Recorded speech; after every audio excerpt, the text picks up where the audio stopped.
আসসালামু আলাইকুম রহমতুল্লাহ বরকাত। সম্মানিত দিনী ভাইয়েরা, আজকে কবরের জগৎ নিয়ে একটু কথা। কবরের প্রথম রাত কেমন হবে? আমাদের আত্মীয় স্বজন মারা গেল, বাবা মা মারা গেল, দাদা দাদি, নানা নানি, মামা মামি এরা চলে গেল।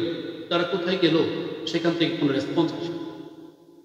অথচ কবর সম্পর্কে আল্লাহ রাসূল সাল্লাল্লাহু আলাইহি ওয়াসাল্লাম বলছেন, সাহাবীদেরকে সামনে বসিয়ে একটা কবরকে দেখিয়ে বলছে, তোমরা দেখো তো এই কবরের কি হবে।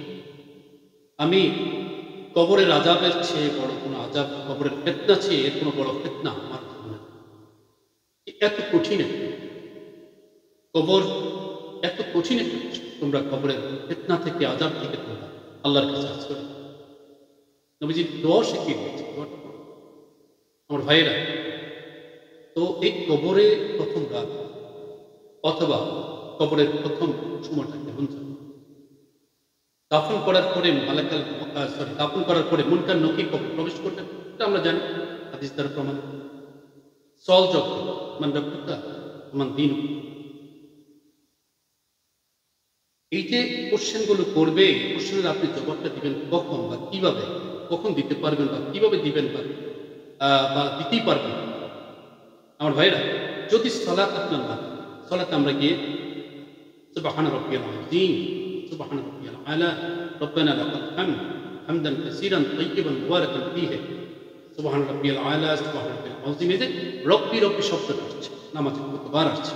আপনি যদি সালাত আদায় করেন তাহলে অবশ্যই যখন মান রাব্বুকা বলবেন তখন আপনি বলবেন রব্বি আল্লাহ, আমার রব হলো কে? আল্লাহ। আপনি যদি ইসলামের পথে থাকেন, দ্বীনের পথে থাকেন, দিন কায়েমের আন্দোলনে শরীক হন, তাহলে আপনি বলবেন ওমান দিনুকার জবাবটা দিনই আল ইসলাম, আমার দিন ছিল ইসলাম। সুবহানাল্লাহ। এরপরে নবী সাল্লাল্লাহু আলাইহি ওয়াসাল্লামকে দেখাবেন যে উনি কে। আপনি যদি ঠিক রাসূলের সুন্নাহর মধ্যে থাকেন, সুন্নতের আদর্শের মধ্যে থাকেন, সুন্নতের আদর্শ আছে এমন দলের সাথে শরীক থাকেন, অথবা কোন ইসলামিক আন্দোলনকে আপনি পছন্দ করেন, মহব্বত করেন, বা ইসলামিক আন্দোলনের পক্ষে কাজ করেন, তাহলে আপনি নবীজি মুহাম্মদ সাল্লাল্লাহু আলাইহি ওয়াসাল্লামকে দেখা মাত্রই বলবেন মুহাম্মাদুর রাসূলুল্লাহ, নবিয়ানা মুহাম্মদ সাল্লাল্লাহু আলাইহি ওয়াসাল্লাম, আমার নবী মুহাম্মদ সাল্লাল্লাহু আলাইহি ওয়াসাল্লাম। আমার ভাইয়েরা, কবরকে নিয়ে একটু চিন্তা, কবরকে নিয়ে একটু মোরাকাবা, ঘুমাতে গেলে একটু চিন্তা করেন যে আমি ঘুমিয়ে গেলাম, আমার কি এখানে শেষ ঘুম হয়ে যাবে? আমি কি সকালে যে করতে পারবো? আমার কি কোনো ক্ষমতা আছে? মালাকুল মউত ঘোষণা, কুল্লু নাফসিন যায়িকাতুল মউত, নিশ্চিত ধরে প্রত্যেকটা প্রাণীকে মৃত্যু সাথে ওয়াজাত সাকরাতুল মউত বিল হক, মৃত্যুর যন্ত্রণাও আছে, মৃত্যুবরণ করবেন এর আগের অবস্থা থেকে। আমার ভাইয়েরা, এই জন্য কবরের কথা চিন্তা করেন, কবরের জীবনের কথা চিন্তা করেন। আপনি গুনাহ ছেড়ে দেন, ওয়াত্তাকুল মাসিয়া, গুনাহ ছেড়ে দেন, আফআলুল খায়রা লাআল্লাকুম, আফআলুল খায়রা বেশি ছিলেন, আশা করা যায় আসলে। সুবহানাল্লাহ।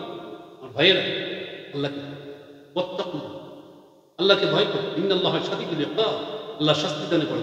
আল্লাহু আকবার। তবে আল্লাহর ভয় করে, আল্লাহকে ভয় করে তাকওয়া তৈরি, তাকওয়া সৃষ্টি। গুনাহ ছেড়ে দেন, অন্যের উপর জুলুম ছেড়ে দেন, অন্যকে কষ্ট দেওয়া ছেড়ে দেন, তাহলে আল্লাহ কাছে প্রিয় হওয়া যাবে। নাহলে আমাদের বিপদ আছে, আমাদের মৃত্যু অবশ্যই অবধারিত।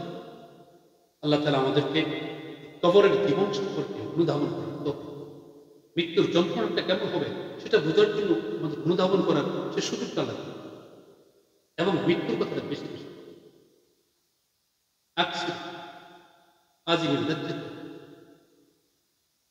বেশি বেশি সেই মৃত্যুর স্বাদ নষ্ট করে দেবে।